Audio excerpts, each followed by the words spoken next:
Hey, good evening, everybody. Welcome in for another edition of Going Deeper, part of LSCC's Sunday kind of worship series as we continue to bring, the thoughts that start on Sunday morning through song, through worship, through the message, and just continue on into, the latter part of the week. We're glad you're with us. If you're joining us live here, whether you're on YouTube or Facebook, glad you're here. If you're watching this after effect, awesome. Glad you checked in. If you've got questions along the way, feel free to drop them in the chat. We'll take a look at it and happy to address those questions versus just hear the five of us kind of yammer on our own thoughts. But this time is really for you and just an opportunity to, not no pun intended, but to dig deeper into kind of the message and the worship that was that we all got to participate in this past Sunday. It's good to be back, guys. I have missed seeing your faces, digitally and also in person. I've been gone a couple of weeks. We took a few weeks off here, but it's good to be back. Join, just kind of go around the horn. We got five of us tonight, kind of working from my left to my right. Stan Rada, our lead pastor, who also delivered the message today. So Stan, good to see him. Alex Smith, our technical director. So Alex, good to see you here. Thanks for pulling the levers, pushing the buttons, and your ongoing deep insight. Brian Ward, our student pastor. It's good to see you, Brian. Thanks for being with us. And then also Tanner Qualls, our worship director as well. So a good list of voices. And again, I'm Corbett Cutts, part of our teaching team. So again, if you've got questions, please drop them in the chat. We'll be watching and we'll pick those up and address them in due course rather than just continue on with whatever thoughts we might have here. But Stan, we had an opportunity this morning as we continue in our new series in the book of Habakkuk. And you kind of, I think, dropped on us a lot of good knowledge. I think in some ways, I'll be honest. I'm always one to feel like we don't need to always have like a touchy-feely, happy, upbeat sermon every week. I mean, and I think that there's a lot to kind of where you landed us in this idea of wrestle and embrace with this prophet and his conversation with God. But not to say there wasn't any hope in it. I mean, there certainly was, but it just, it gave me a lot to think about. And, one of the things that you introduced and we've kind of continued to build out is this language and the idea of kind of the lower story and the upper story, right? We live in the lower story. It's the day-to-day, it's the things that we kind of, easily get sidetracked by. They can look to be important, but, at the end of the day, they are subservient to the upper story, which is where God's at, where he's doing what he's at work at, whether we see it or we don't see it. And we see how in this point, we look at Habakkuk chapter 2, he gets that, the image of going up into the watchtower so that he can be ready to see that vision. And unfortunately, it doesn't happen immediately. Right? There's this idea of waiting. And so there's just so much I think we could kind of tease out, but I'm curious before we jump into any questions that I or Alex or Brian or Sam might have, you've sat with this book, with this chapter, more than anyone. I mean, Alex, I think you kicked the series off last Sunday. So, I'm sure you've got a good perspective as well, but having delivered the message a couple of times, what thoughts do you have? Anything that's still kind of left on the cutting room floor, things that we didn't get to, things for us to consider a bit further? Maybe just kind of start there. Yeah, for me, my mind always goes to practical. Like I feel like there's not enough time on a Sunday morning to hit every single practical application of what could be. And so what are some other next steps and how do people kind of continue processing? And one of the things we talked about a little bit today was the idea of if you're in a season of waiting, maybe a next step is to find new and fresh ways to worship in the waiting, or to kind of walk alongside King David and worship and make some of the Psalms your prayer as you wait. And so one of the things that I thought of later was just, I wonder if there would have been a better way to maybe go about talking about that, or a way to get a little bit more detailed. So one of the things I was going to just mention is, if that happens to be you and you're in a season of waiting, or you're wrestling with where to place your trust in the season of waiting, there's a couple of passages I wanted to encourage you to spend some time in this week. One is Psalm chapter 37. Just kind of let you, read that one as you go through the week. But then the other one is in Psalm 33. And there's some interesting language in Psalm 33, and I'll try not to get into all of it because I'm not sure I want to preach again necessarily, but there's some really interesting imagery in Psalm 33, starting at verse 13. And it tells us that God looks down from heaven and sees all of us. So we already have this kind of idea of like, there's this upper story thing that's happening, and then there's this lower story thing that we tend to experience. And I love what verses 16 and 17 say. And this really speaks to where we place our trust, especially in seasons of waiting. Psalm 33:16, the best equipped army cannot save a king, nor is great strength enough to save a warrior. Don't count on your war horse to give you victory. For all its strength, it cannot save you. And one of the ways that we know if we're in the lower story is if we are trusting in political things to save us, physical, tangible things around us to save us, our own strength to save us. If I can just buckle down, if I can just work hard enough, if I can just take this thing by the reins, if I can pull myself up by my bootstraps. And God says in Psalm 33, don't put your trust in that to save you. Don't put your trust there. He goes on in verse 18, the Lord watches over those who fear him. And then verse 20, we put our hope in the Lord. He is our hope and shield. In him our hearts would rejoice, for we trust in his holy name. And so for people maybe just wrestling in the waiting right now, who are just kind of looking for a place maybe to sit in that and try to worship through it as they wait it out. Psalm 33 is a great reminder of where to make sure your trust is not going and where to make sure it is going. And it's going up to God who sits in heaven above us and is seeing what's going on. And so that was a good reminder for me. And so just from a practical perspective, if people are looking for a place to kind of sit and wrestle, Psalm 33 is a great little spot to worship. So. No, it's good. And I appreciate that. I mean, I think for me, when I think through, just where you're talking through in that particular Psalm, it also reminds me from a practical perspective, the power of the community. I mean, I think that call to like this individualistic, rely on my own abilities, it's part of the human condition, but it's also very much ingrained into like the history of like the West, specifically like the United States history. I mean, so much of like our, I think infatuation with the superheroes, our infatuation with the Cowboys. I mean, that is very much not the awful football team, but like the actual Cowboys. I mean, they're slightly better than the Patriots, but we won't talk about them anyway.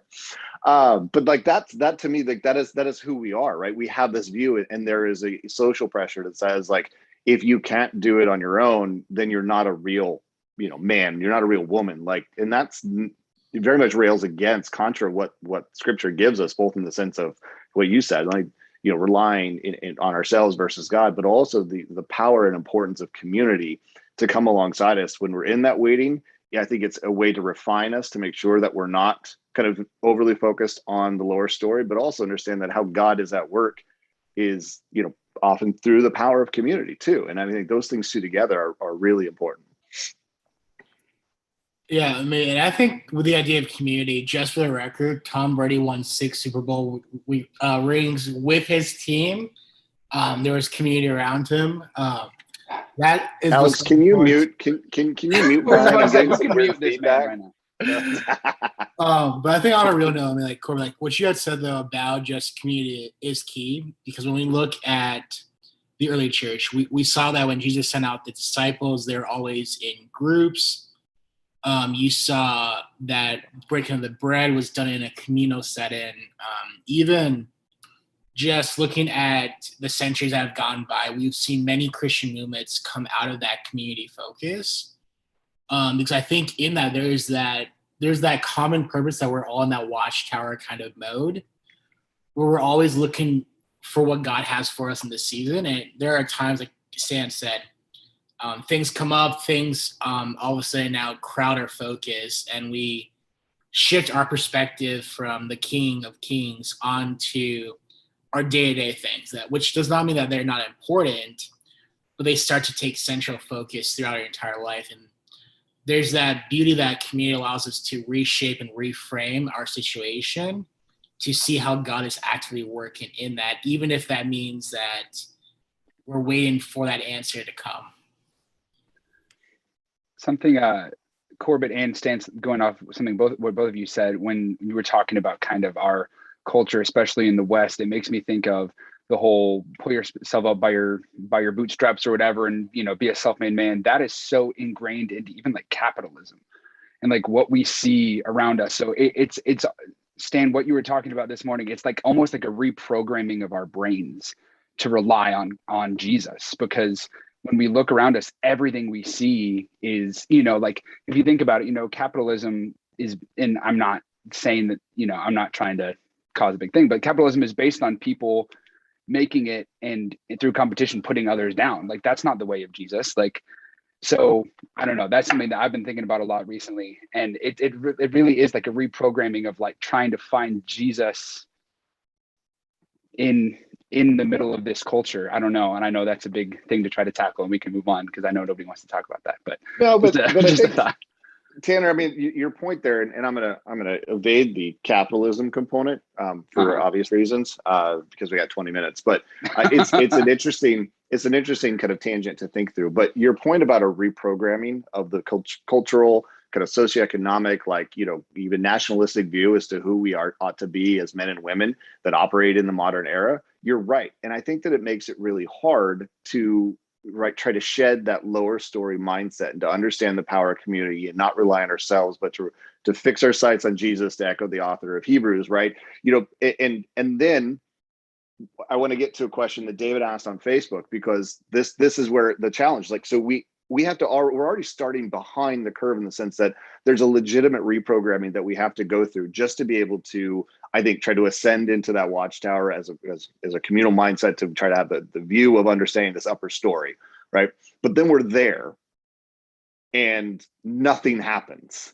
right? Or it seems like nothing has happened. And Stan, I think it's such a great thing today, we're kind of talking through this idea of like, look, this isn't deism, right? It's not that God just is kind of the, you know, spins the globe and says, okay, it's gone, and he's this absentee landlord. Like, he is active, he's at work. And what we don't see happening, and you touched on it this morning, Stan, I don't think we went, you know, too far down that path, but I think we ought to spend some time here, because what David asks here on Facebook, he says, look, you know, this idea of spiritual warfare, spiritual battles, right? You know, if it took the angel 21 days to make the journey, what do we do with that, right? Like, even just within the context of that one particular question, I think we should talk spiritual warfare maybe a bit more broadly too. But to David's question, it's like, so if it took the angel 21 days to make the journey, does that somehow chip away at this idea that God is, you know, omnipotent or omnipresent? Like, what do we do with those types of things and try to understand spiritual warfare? And yeah, I don't want to put anybody on the spot, but Alex, I know that it is it's something that I know has piqued your interest in some regard, especially when you think about it through the context of some of the, you know, the Old Testament passages. And just curious, you know, maybe I'll start there, and if you want to pass the Stan, because, you know, it was his sermon, you're welcome to do so. But I think it's a great question that David asked, and it was something that came up this morning. So what are your thoughts?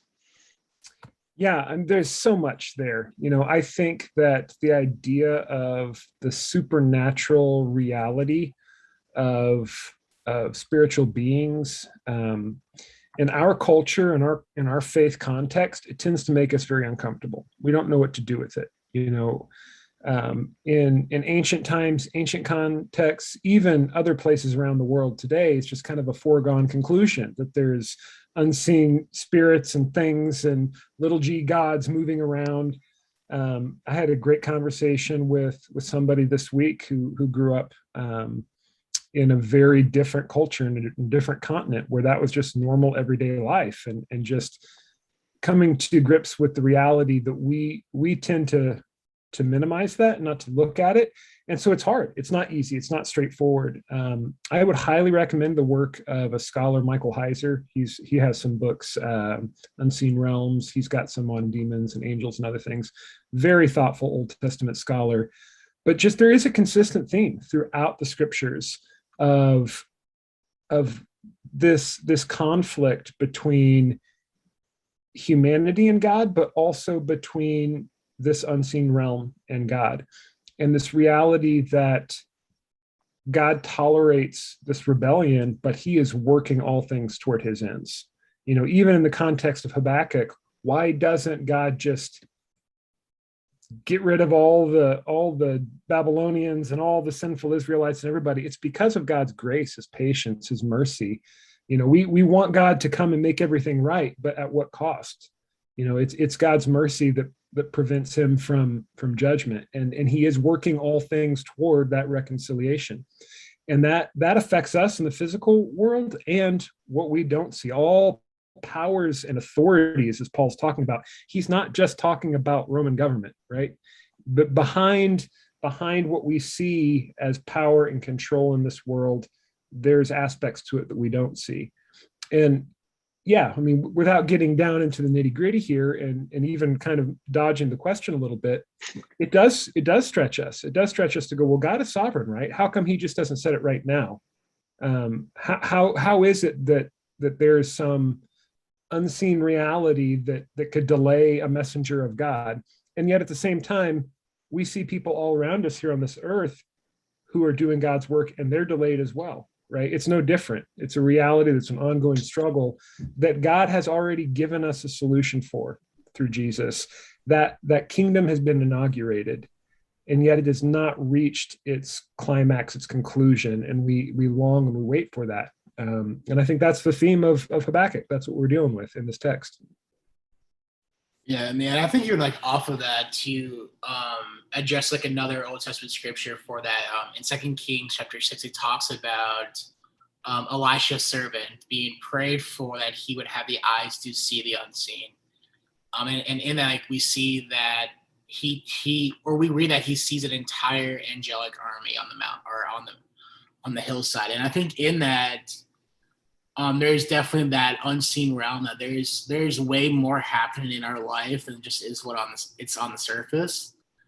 And I think in that, one of my really good spiritual mentors, Carolyn, had said to me that sometimes God's greatest gift is the gift to simply endure the season that you're in. And I remember hearing that in the beginning of COVID when work transitioned to online, school transitioned to online. I was in my apartment for 3 months by myself. And in that, like, hearing those words that God's gift is endurance, that I think is something that we sometimes lose in the American culture. Like, as Stan said, we're on streaming platforms where we have microwaves, we have instant ready coffee. I mean, do not drink that. That's a side note, but like in that we are bombarded by the need for instant gratification to where God's gift of endurance is often lost. But there's that reality that in those seasons that God's still working, even though we don't see it, like he is still giving us his presence and even the present of endurance in that. Alex, I think you dodged a real question. What mode of transportation do angels use? Definitely sky chariots. Definitely sky chariots. That's the answer. Yeah, I feel like that's a strong answer. Seriously, though, hearing you talk about our propensity for pulling ourselves up by our bootstraps and wanting to be in control and wanting to be in charge, one of the things that I've been struck with the last couple of weeks is how Jesus refers to us as sheep. And like, I don't like that, right? Like, I'm not a sheep, but that's the picture, that on our own, we're kind of these lost, dumb creatures wandering in a field. We're going to wander into a ditch on our own devices. And just being reassured by Jesus's words that my sheep, they know my voice and they follow me. And there's this reality of we're not in control. No matter how much we think we are, we're not. And we are desperately in need of hearing our shepherd's voice and calling us. And I think that's a tough thing for us to wrestle with. I also think about my own children. And I'm sure that you guys with kids can relate to this. When you tell a child, not yet, all they hear is no, right? That's all they hear. And I feel like I'm like that too, right? God says to me, not yet. And all I hear is no. And it's sometimes, no matter how much explaining, you can't get a 3-year-old to understand what that means. And I wonder how many times I'm in that position where God's like, look, I just trust me. I see it. I understand it. But all I hear is no. So I'm challenged by that this week. So I want to pivot slightly, but build on that a little bit here. And Stan, maybe I can ask you this question. So this idea of, waiting, and trying to have kind of the patience or the endurance to persevere is kind of recognize that God is at work. I guess you use the our philosopher for this series is Winnie the Pooh, and let me bring another philosopher out of the 100-Acre Wood, and that's Eeyore. And the reason why I bring it up is because I think the question I have is like, how do we avoid falling into fatalism, right? The idea of like, okay, so I need to have patience, I need to trust, and I need to wait on God. But at what point does it just turn into this like, this fatalistic view? And the Eeyore quote is always like, maybe today, maybe tomorrow, who knows? And I just, that's my worry, right? Is that we say we're trying to have this upper story view, we're waiting to wait, but then like we give up, honestly, right? We lose hope because we're just not seeing it, we're not feeling it. So what are the things that we can do, maybe as individuals, as a community, but how do we avoid that trap? Yeah, I would say, going back to what Alex referenced just a second ago, my definition of a disciple, and one that we've used for a long time, is Jesus's words from John 10:27. My sheep hear my voice, I know them, and they follow me. And I think one way to avoid the fatalism discussion is to say, I don't have the answer to the question right now, but I'm going to go ahead and I'm going to obey again today anyway. I'm going to wake up and I'm going to trust again today. It's the Lamentations 3:23 stuff, right? God's mercies are new every day. So because of that, I'm going to get up and I'm going to follow again today. And I'm going to do my best to obey today. And I'm going to try to hear God's voice fresh today. I'm going to engage the mission the best way I know how again today. And I'm going to trust that God is working this thing out. And I'm going to move forward on mission, even though I can't see it. So I think there's an element of trust. There's an element of saying, okay, God, you're going to do this in due course. Doesn't mean I'm stopping. I'm not going to just sit around and wait, but I'm going to keep doing what I can to obey and move forward on that front. A couple other thoughts on that. One would be, there's a type of prayer that you can do it's really simple. It's called sentimental time. And really it goes back to our faithfulness series from a few weeks ago. And it really has to do with looking back. And it's really the prayer of, God, show me where you were working. And I didn't see it at the time. I missed it. I didn't know it. But now looking back, I can clearly see how you were moving forward. And I've gone all the way back in my prayer journal using that. And I've gone all the way back to middle school, where I was frustrated because things had happened that I didn't understand, that I didn't like. We moved from Denver, Colorado. And if you've ever been to Denver and been to the Rockies, I mean, you just know, why would you leave? Like, this is where God lives. His throne is in Rocky Mountain National Park. I'm convinced of it. I know it is, it's a beautiful place. And I was in middle school and we moved from there to Pana, Illinois, not the Rocky Mountains, just nothing, just horrible, the worst. And I remember being so frustrated by that for such a long time, and then I started to go through the sentimental time and backtrack to that moment. And I could start to connect the dots. If that move hadn't happened, then this wouldn't have happened, then this, then this, then this. And now I can see, okay, God is actually moving it forward. So there's that trust aspect of, I'm not going to sit around, to your point, fatalistically waiting because there's no hope trying. No, God is still at work. I'm going to obey again today and trust his mercies are new. My obedience is fresh and new today. I'm going to do the next right thing. And then I'm going to wait, because eventually there will be an answer to this. I just don't know what it is, but I'm going to keep moving forward anyway, because eventually someday I'm going to see it. And when I see it, we're going to have a really cool story to tell. So that would be one thing, wrestling with just sentimental times in the past when that has happened for you. And it's hard to remember in the moment, but just using that as kind of a springboard forward. And so I would utilize that as kind of a way to help me keep moving forward and not pull an Eeyore, in the moment. No, and I appreciate it. And that's when I asked that question in my head, my response would have been very similar, in the sense that I was thinking back to our last series and this idea of looking back and those, I'll use the kind of First Kings language, but like your Ebenezer Stone moments, right? And this idea of like, looking back and knowing the times where God has shown up. And again, that's a place where community is so helpful, because if I'm waiting and I am starting to slide into fatalism, it may be really hard for me to even take the time to look back and say, yeah, God showed up. And instead it's, oh, well, that was just, that wasn't God. That was just dumb luck. Like that was something else.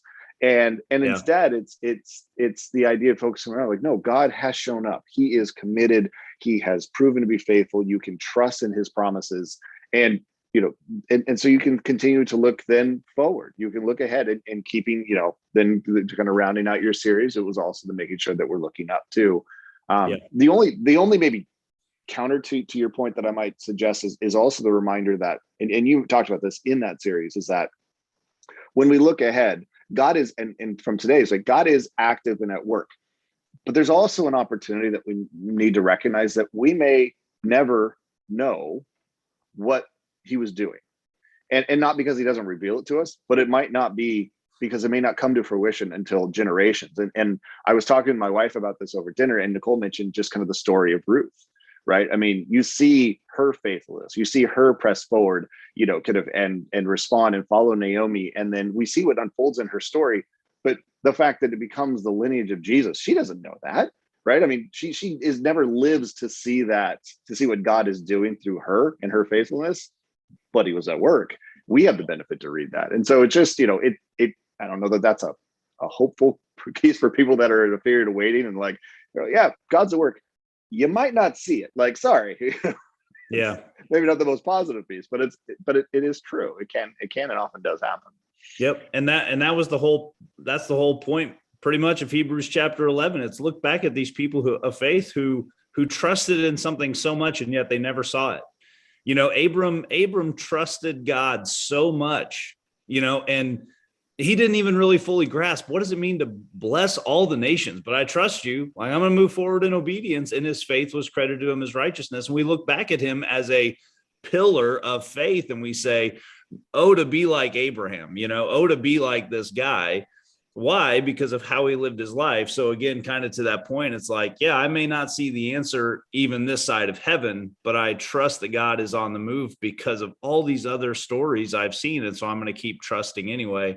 And it can be a long wait. And that is where I agree to your point. My wife mentioned that earlier when we were chatting about it as well, was kind of the introduction of the concept of community into this as well, and bringing other people in, and waiting in the sackcloth and ashes, so to speak, with other people as you wait for God to show up and act. So, indeed. Yeah, I mean, even your point about the natural delay between planting and harvesting today, Stan, right? Some plant, some sow, some reap. We may not get to see the seeds that get sown even in our lifetime. I think I agree with you, Corbett. Even a friend who's an artist was sharing an article about some Dutch painter in the Renaissance who, fabulously famous now, died poor and penniless. Yeah, how many artist stories, novelist stories of some of the greatest accomplishments in human history that have gone unnoticed in their lifetime.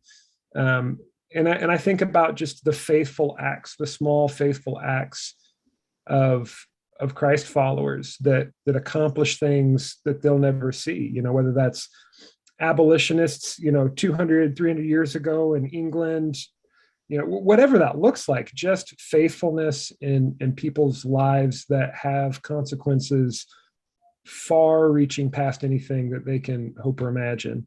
And that should comfort us, right? And that does tie us back to community, that we don't do these things alone.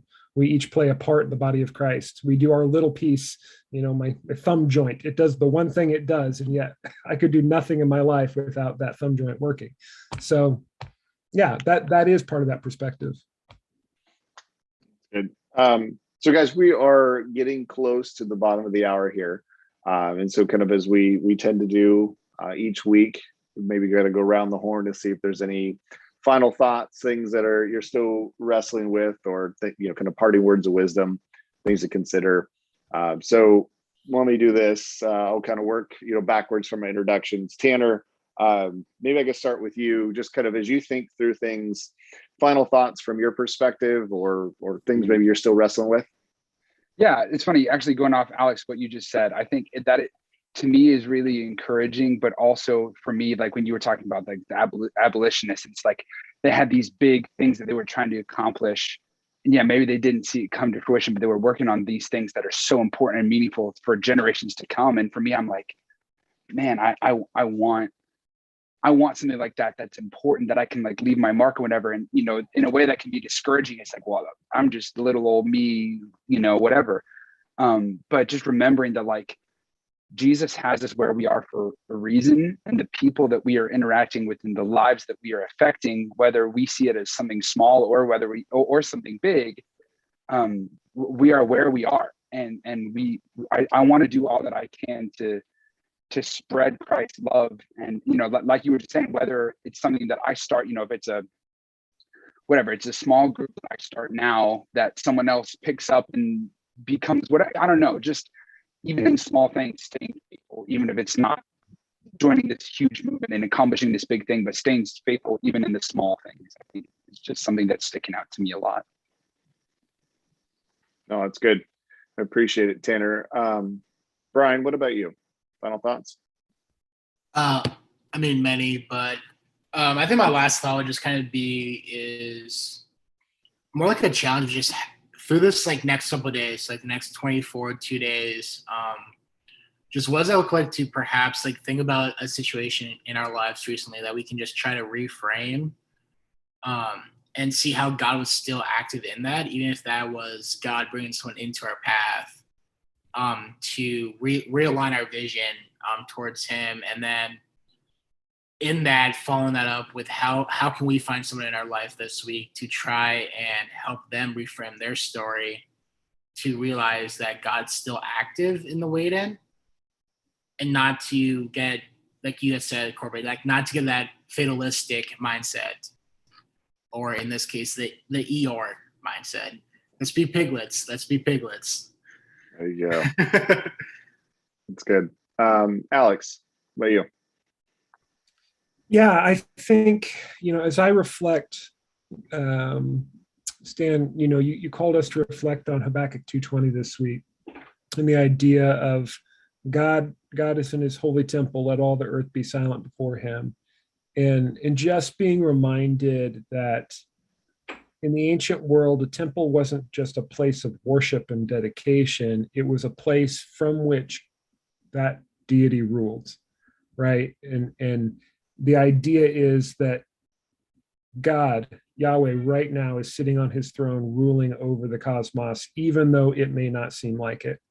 And Jesus says, you know, He doesn't deny that Satan has power in this world, but several times, even in John, you know, Jesus says things like, "But the ruler of this world has already been condemned." And I'm just drawn to the Great Commission and this idea that Jesus says, all authority in heaven and on earth has been given to me, therefore go. And the idea that although it may not seem like it, Jesus already has all authority. It's already been given to Him here. And that the God is sitting on His throne. And that is just, at the end of the day, it's where it comes down to for me. It's like, that's my hope, that's my faith, that's my reminder that even though all seems lost, God is still sitting on the throne in His temple, ruling over creation. Heavens are, you know, my throne, and earth is my footstool. That's it's powerful for me. Thanks, Alex.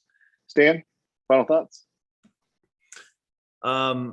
Yeah, so my other I guess just kind of final thought would be kind of wrestling with the question, how do I know if I'm landing in the upper story versus how do I know when I'm stuck in the lower, and how can I gauge the two perspectives? Like, how do I know when? And one of the things I would point to just to help us with that is Galatians chapter 5, and starting in verse 19, there's just a whole list of things. The 19 through 21 are all like earthly type results, and they all end poorly.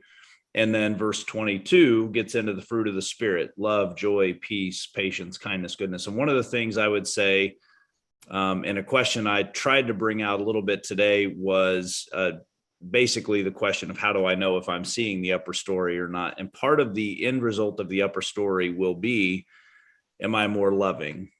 Do I have more peace? Do I have more joy? Am I more confident today that God is at work, even if I can't see it, than I was yesterday, than I was a year ago, than I was 10 years ago? I am so confident that God is at work. Like, is it producing that kind of an end result in you? Because that's the fruit of the Spirit. That's a result of God at work.